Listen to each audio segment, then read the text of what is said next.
اب اس دور کے اندر علم تو ہمارے پاس آ گیا. ایک زمانہ وہ تھا کہ علم کی کمی تھی، لوگوں کے پاس علم نہیں تھا، وسائل نہیں تھے، ہر بندہ پڑھا لکھا نہیں ہوتا تھا، خصوصاً دین کا علم. تو ہر چیزہ لوگوں کا کوئی علم ہوتا تھا. تو آج اس دور کے اندر اللہ رب العزت نے احسان کیا، علم عام ہو گیا.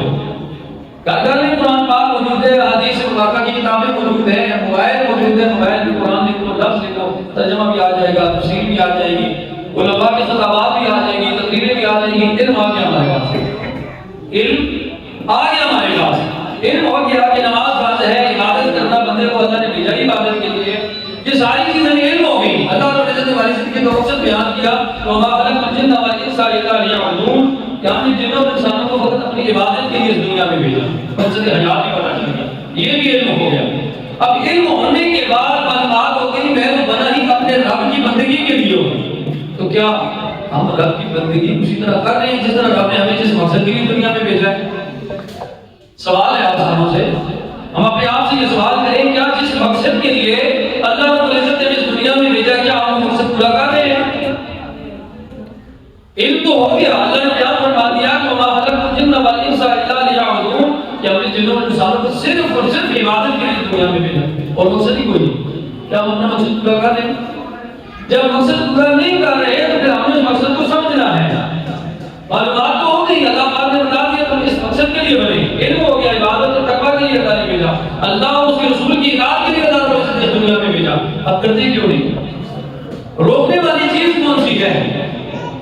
علم تو تھا، علم نہیں تھا، بات تھی ہمیں علم نہیں تھا، ہم کیسے عبادت کرتے؟ اب علم ہو گیا، اب کیوں نہیں کر رہے؟ پڑھے لکھے لوگ نماز نہیں پڑھتے، وقت گزر جاتا ہے، 2 دن گزر گئے، اگلے جمعے پڑھیں گے، جمعوں سے بھی آگے نکل گئے، آگے سے آگے نکل گئے، کیوں نہیں کرتے؟ روکنے والی کون سی چیز ہے؟ وہ روکنے والی چیز میرے اور آپ کے اندر وہ جو چیز ہے وہ ہماری اپنی طبیعت ہے، اپنی مرضی ہے. ہمارا دل چاہے تو عبادت کرتے ہیں، دل چاہے تو نہیں پڑھتے، دل چاہے تو روزہ رکھتے ہیں، نہ چاہے تو نہیں رکھتے، دل چاہے تو نیک کام کریں گے، دل چاہے تو نہیں کریں گے. پتہ نہیں چلتا کہ ہم اللہ کی ماننے اور اس کے رسول کی ماننے کے بجائے ہم اپنی مرضی کی مان رہے ہیں، ہم اپنی طبیعت کے مطابق زندگی گزار رہے ہیں. اللہ رب العزت نے فرمایا نہیں، اے انسان، اے بندو جو ایمان لے آئے ہو تم پر لازم ہے اطیعوا اللہ واطیعوا الرسول، من یطع الرسول فقد اطاع اللہ. جو ایمان لائے تم پر فرض ہے کہ تم میرے محبوب کی اتباع کرو. اب اتباع ہوتی کیوں نہیں؟ طبیعت نہیں کرتی، دل نہیں کرتا. رسول اللہ صلی اللہ علیہ وسلم کے سامنے بھی لوگوں کا یہی حال تھا. جب وہ ایمان لائے تھے تو ابھی یہی کہتے تھے، لیکن جب حضور کے سامنے آ گئے، حضور کی نگاہ ان پہ پڑ گئی، وہ جو ہر گناہ میں لکھڑے ہوئے تھے، حضور کی ایک نگاہ ان پہ پڑی، ان کا دل ایسا ہو گیا وہ ہر حکم ماننے والے بن گئے. ان کی طبیعتیں اللہ کی مرضی میں ڈال گئی، ان کی طبیعتیں رسول اللہ صلی اللہ علیہ وسلم کی مرضی میں ڈال چکی تھی. وہ کیا چیز تھی؟ وہ وہی نور مصطفیٰ صلی اللہ علیہ وسلم ہے جس کو اللہ رب العزت نے حضور کے سینے میں ڈال کر اس دنیا میں بھیجا. اللہ رب العزت نے حضور کے سینے میں وہ نور ڈالا. اجاب من اللہ نور و کتاب مبین. اللہ نے فرمایا بے شک ہمارے پاس نور اور کتاب مبین آ گئی. اس نور سے مراد نور مصطفیٰ صلی اللہ علیہ وسلم ہے. اور حضور کی نگاہ صلی اللہ علیہ وسلم کی نگاہ جس پہ پڑتی گئی وہ ایمان والا ہوتا گیا. لیکن اس کے اندر بھی ایک شرط تھی کہ جس نے محبت سے حضور کو دیکھا وہ ایمان والا بنا. دیکھتا تو مجاہد بھی رہا، اللہ بھی رہا، اتباع و شیبہ، بڑے بڑے کافر حضور کو دیکھتے رہے، لیکن ایمان نصیب نہ ہوا. ایمان ان لوگوں کو نصیب ہوا جس نے محبت سے دیکھا حضور کو، وہ سیدنا بلال بن گئے.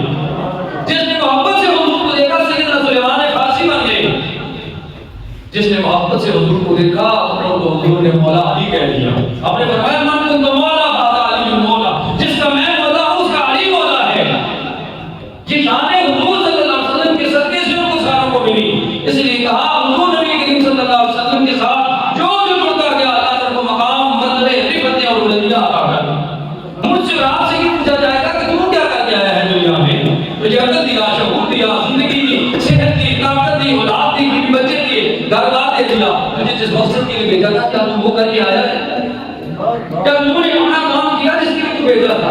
اب گیس کا کام ہے ہوا دینا، مائک اس کا کام ہے تیری آواز کو آپ تک پہنچا دینا، گھڑی اس کا کام ہے ٹائم دینا. ہر چیز کسی مقصد کے لیے بنی ہے. انسان کو بھی کسی مقصد کے لیے اس دنیا میں آیا.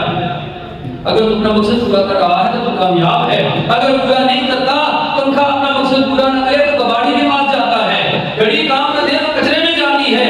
اے آج لاکھوں کی تعداد میں نہیں اربوں کی تعداد میں مسلمان ہیں، آج حالت کیا ہے؟ حالت کی حالت کیا ہے؟ فلسطین میں ذبح کیا جا رہا ہے مسلمانوں کو، اور ایک حقیقی ضرورت تک نہیں کہ ان کے لیے بول سکیں۔ تو بول رہا ہے، مذمتی بیان ہو رہے ہیں۔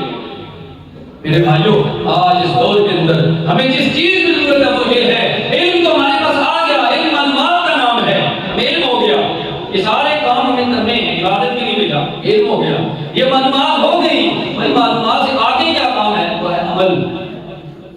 اب عمل ہر ایک نے کرنا ہے۔ اللہ پاک فرمائے الذین آمنوا، جو ایمان لے رہے، جو ایمان والا ہے، ان کو خطاب کیا جو ایمان والا ہے، الا الذین آمنوا، جو ایمان والا ہے، وعملوا الصالحات، وہ عمل صالح بھی کرے، نیک اعمال کرے۔ یہ نہ کہ بس میں ایمان والا ہوں، میرے لیے ایمان کافی ہے۔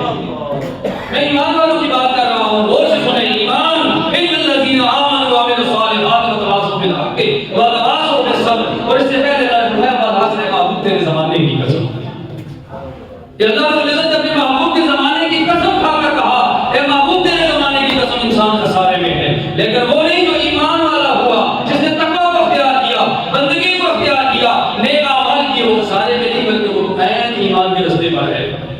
میرے دوستوں، میرے بھائیوں، آج اس دور کے اندر اس علم کی ضرورت ہے جو ہماری توحیدوں کو بھی ماننے والا کر دے۔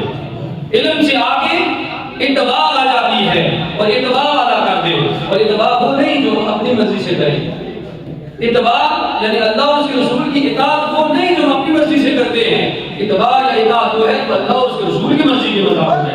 جب ہم حضور کے غلام ہیں، حضور کے امتی ہیں، تو حضور صلی اللہ علیہ وسلم کی غلامی ہمارے ساتھ سے لے کر پیر تک ہمارے ظاہر میں بھی نظر آنی چاہیے، ہمارے باطن میں بھی حضور کی محبت اور حضور کا عشق اور حضور کا ادب ہونا چاہیے، حضور کی آل کا ادب ہونا چاہیے، حضور کے یاروں کا ادب ہونا چاہیے، اولیاء کرام کا ادب ہونا چاہیے، ماں باپ کا ادب ہونا چاہیے۔ اگر یہ ساری چیزیں ہیں تو سمجھو کہ ہم صراط مستقیم پر ہیں، اگر نہیں ہے تو سمجھو کہ ہم نے کسی اور راہ میں چل پڑے ہیں۔ میرے دوستوں، میرے بھائیوں، اس دور میں اللہ رب العزت نے تحدیث نعمت کے لیے عرض کرتا ہوں، میرے مرشد کریم جیسی ہستیاں اللہ رب العزت نے بھیجی، ان کی ایک نگاہ سے ایک نہیں، ہزاروں نہیں، لاکھوں کی دنیا بدل گئی۔